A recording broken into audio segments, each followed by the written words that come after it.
All right, final segments for today is the altitudes of a triangle. So we've talked about perpendicular bisectors, angle bisectors, medians, and now altitude. So hopefully when you think of altitude, first thing I think of is being on an airplane and they tell we're now at an altitude of so many thousand feet, right? So what is altitude? It's height. We think of height, right? If you were to measure your height, you wouldn't stand crooked, right? You would stand up straight and tall, perpendicular to the floor to get your maximum height, right? If you want to be as tall as possible, you're not going to slouch, you're not going to lean over to the side, you're going to stand straight up and down so that you're perpendicular to the floor, right? At a right angle to the floor. So those are things to keep in mind with altitude. Think height, think perpendicular, okay? So the altitude of a triangle is the perpendicular segment from the vertex to the opposite side or a line that contains the opposite side of a triangle. All right, so hopefully you guys can see that. Altitude, here we go. The altitude of a triangle is the perpendicular segment from the vertex to the opposite side or a line that contains the opposite side of a triangle. Now, if you can open up in your books to page 281, it shows you examples of altitudes in an acute triangle, an obtuse triangle, and a right triangle. Because sometimes the altitude is outside of a triangle, and there's always three altitudes of a triangle. Sometimes the altitudes are inside, sometimes they're outside, and sometimes they're on the triangles. Here, I'm going to try to show you if you don't have your book with you, because I know not all of you guys took your books home over break. But right here is an example of altitudes in an acute triangle. Notice they all intersect in the middle inside the triangle. Here's an example of the altitudes of a right triangle, and they're all going to intersect at that point M at the vertex of the right angle, and that's where all three altitudes intersect there on a right triangle. This is the crazy one right here. You can see that in an obtuse triangle, the altitudes are going to intersect at a point that's outside of the triangle. I know I have a really odd angle here, but hopefully you can see that where the altitudes are all under the blue lines. The blue lines are the altitudes, and they are going to intersect at a point that's outside the triangle. All right, that was kind of, that helped you see that? All right, so again, the altitudes of a triangle has always had three altitudes, just like every triangle has three perpendicular bisectors. Every triangle can have three angle bisectors. Every triangle has three medians. Every triangle has three altitudes, okay? You can draw a line that is perpendicular from the vertex of a triangle to the opposite side, or a line that contains the opposite side of a triangle, okay? Again, notice if you look at this triangle, I've drawn a line from B over to here that is perpendicular with the opposite side. That is an altitude. I can also draw a line from A that is perpendicular to the opposite side. Okay, that is an altitude. I can draw a line from this vertex C to the line that contains the opposite side at a right angle, and that is also an altitude. So again, three altitudes. If you notice, those altitudes are concurrent. So altitudes, again, are also concurrent. So they are going to intersect at one point. And of course, that point of concurrency has a name, and that is called the orthocenter. Orthocenter, okay? So now we've got another new definition here. We've got orthocenter. Here we go. So the orthocenter is the point of concurrency, that point where all three altitudes cross, where they intersect, of the altitudes of a triangle. The orthocenter is the point of concurrency for the altitudes of a triangle. So now we have four special types of points of concurrency. So if you guys, I don't know if you can see them all up here now. We have incenter, points of concurrency for the angle bisectors. We have circumcenter, sorry, I'm shaking. Circumcenter is the point of concurrency for the perpendicular bisectors of a triangle. Centroid is the point of concurrency for the medians of a triangle. And the orthocenter is the point of concurrency for the altitudes of a triangle. You need to know those four terms. You need to know the difference between the four, okay? So make sure you get those down. Hopefully you can stop the video on those definitions and write them down. Also, just again, we looked at in the picture in the book, but the orthocenter for an acute triangle is inside the triangle. The orthocenter for a right triangle is at the vertex of the right angle of the triangle. And the orthocenter for an obtuse triangle is outside of the triangle. All right, so those are important things to remember about the orthocenter. Again, altitudes, perpendicular segment from the vertex to the opposite side. Okay, sometimes that altitude is going to be outside the triangle, particularly, well, always in an obtuse triangle. All right, and there's a picture of that in your book, so hopefully you can look at that on page 281. And I showed you that a minute ago. All right. Let's look at practice 5.3a. So you should have hopefully printed this off or stopped by the school and picked one up from me, okay? So you're gonna look at this. I want you to look at number 1. So I'm actually going to erase the information on this triangle right here. Just use this in triangle as a triangle for numbers 1 through 5 here. So if you're looking at exercise practice 5.3a, which you should have printed out, because you need to complete this today as part of your work for today. You need to take a picture of it and send it to me that you've done this, and we're going to do it together, okay?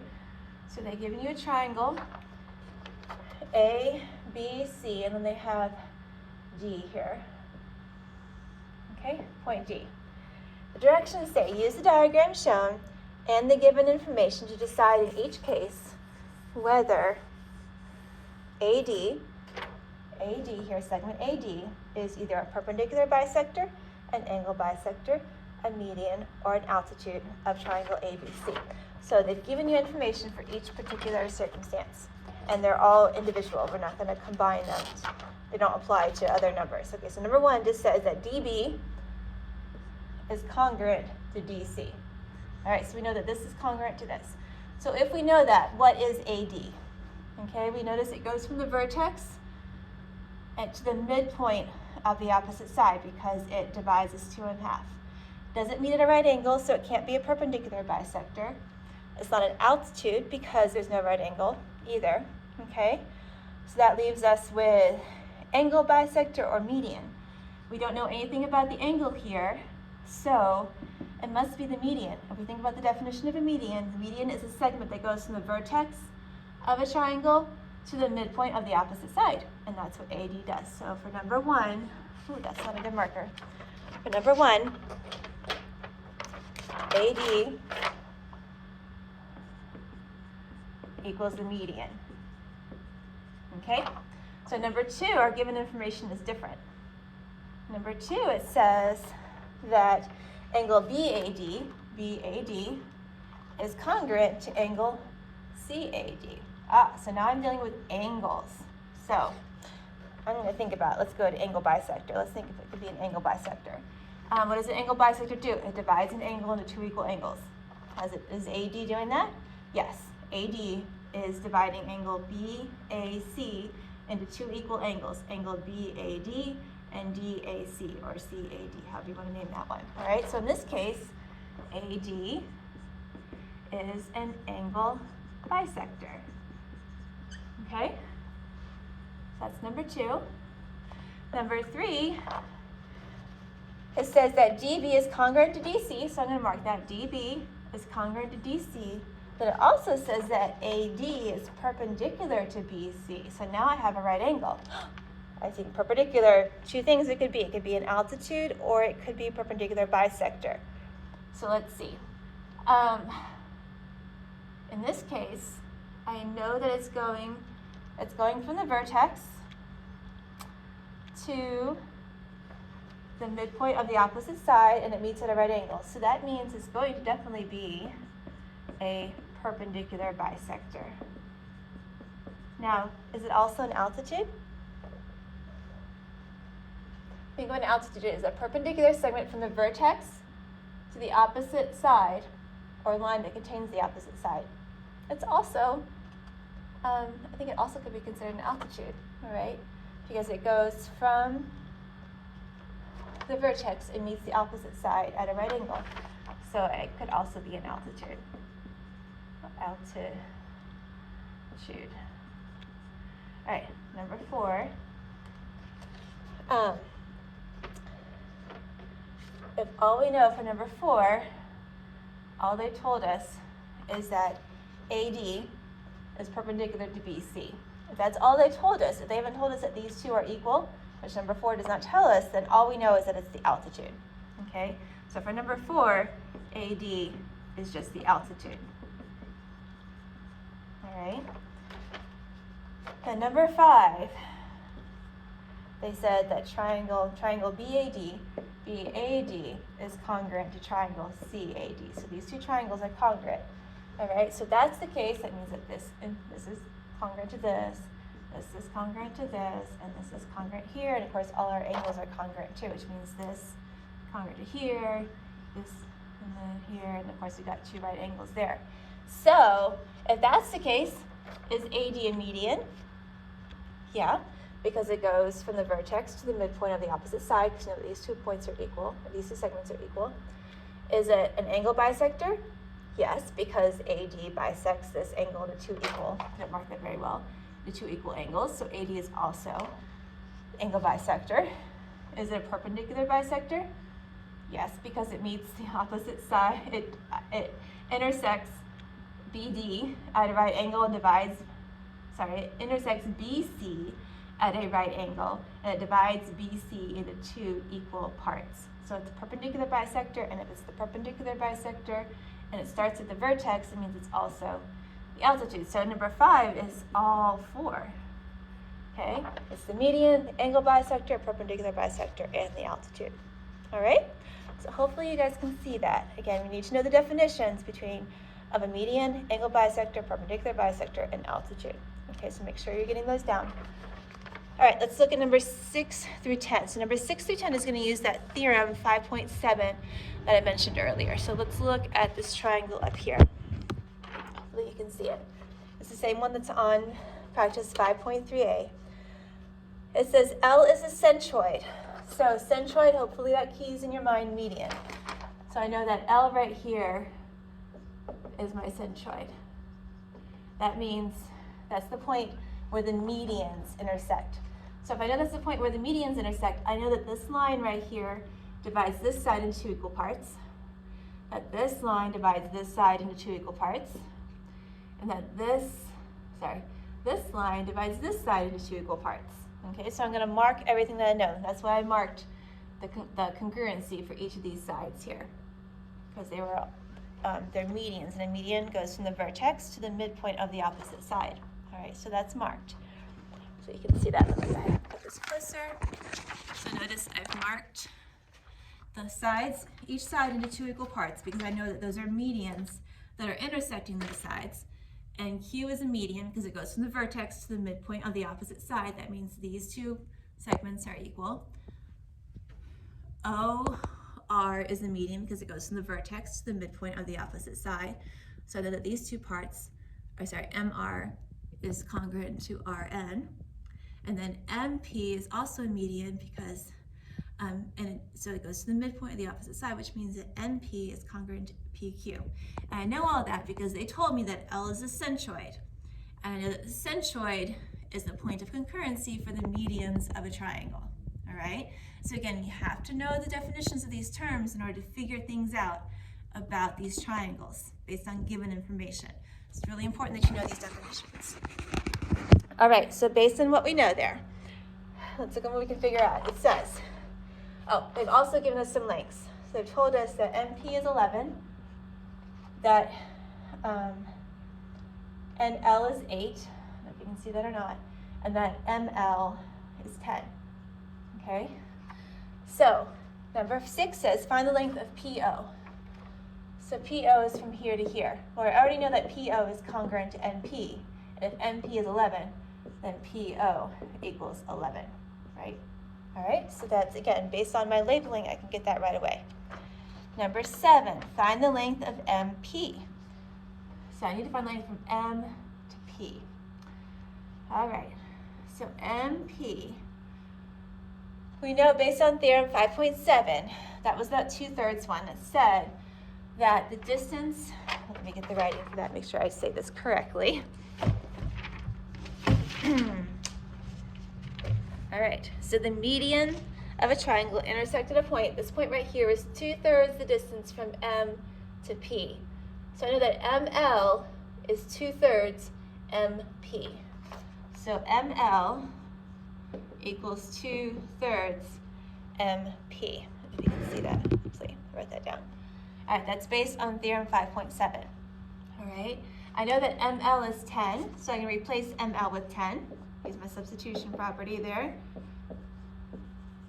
All right, so all I did was replace, if ML is 10, I'm going to replace ML with 10. All right, so now I can solve it like an equation. How do I get rid of a fraction times a variable? Think of MP as a variable. I multiply it by its reciprocal, right? Or you divide by the fraction, which is multiplying by the reciprocal. So I'm going to multiply 2/3 by 3/2, right? And that cancels that out. But if I multiply this side by 3/2, I have to multiply this side by 3/2. Okay, I'm going to make my 10/1, I'm going to make it a fraction. I can cross cancel, and I'm left with 15 equals MP. All right, so MP is 15. Again, I use my information from that theorem that says that the centroid is 2/3 the distance from the vertex to the midpoint of the opposite side. Okay, so number 8 says to find LQ. All right, LQ. I know that NL is 8. All right, for this one, it's probably going to be easier to find NQ first using the same kind of formula I used right here, and then I can find LQ. And then I've done number 9 then, because number 9 says to find the length of NQ. So I'm going to write this down. It says, we know that according to our theorem that NL is 2/3 the length of NQ. So I'm going to write that down. NL equals 2/3 NQ. Again, NL is the distance from the vertex to the centroid. That's 2/3 the distance of the median, okay, from N to Q. So NL equals 2/3 NQ. I know that NL is 8 because that was given to me at the beginning, so I'm going to replace NL with 8 and say 8 equals 2/3 NQ. All right, again, now I'm just going to solve. How do I get rid of a fraction times a variable? I multiply by the reciprocal. Times 3/2 times 3/2. I'm going to put my 8/1. I'm going to cross cancel here. So 12 equals NQ. All right, you can see that. There's a glare there. All right, so NQ. So that's actually number 9. Number 9 is 12. Now, if I know that NQ is 12 and NL is 8, I know that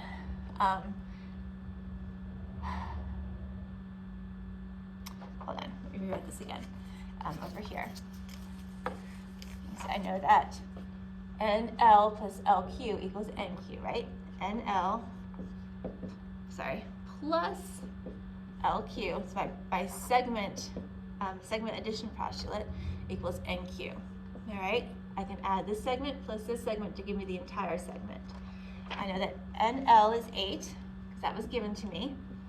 I don't know LQ, that's what I'm trying to figure out, and I just figured out that NQ is 12. All right, then I just solve, right? Subtract 8 from both sides, and LQ equals 4. All right, so there I found, that's number 8. All right, now it says find the perimeter of triangle. All right, so I'm going to fill this in. This is 4 of NLP. So now I need to find I need to find LP. I think I found MP. Yeah, number 7 said from M to P is 15. So if M to P is 15 and M to L is 10, so again, my segment addition postulate says ML plus LP equals MP. I know that ML is 10 plus LP equals, no, the whole thing is 15 because I found that out in number 7. Oh, you probably can't see what I'm writing. I don't know if you can or not. You can't. Well, let's pull this over here. All right. Hopefully you can see it better now. All right, so again, we're doing number 10. It says to find the perimeter of this triangle right here. So I need to find this length, LP. I need to find LP. I found out in number 7 that MP is 15. So I can use my segment addition postulate because I know that part of the that ML plus LP equals MP. I know ML is 10. I don't know LP, but I know the whole thing is 15. So then I can subtract 10 from both sides, and LP equals 5.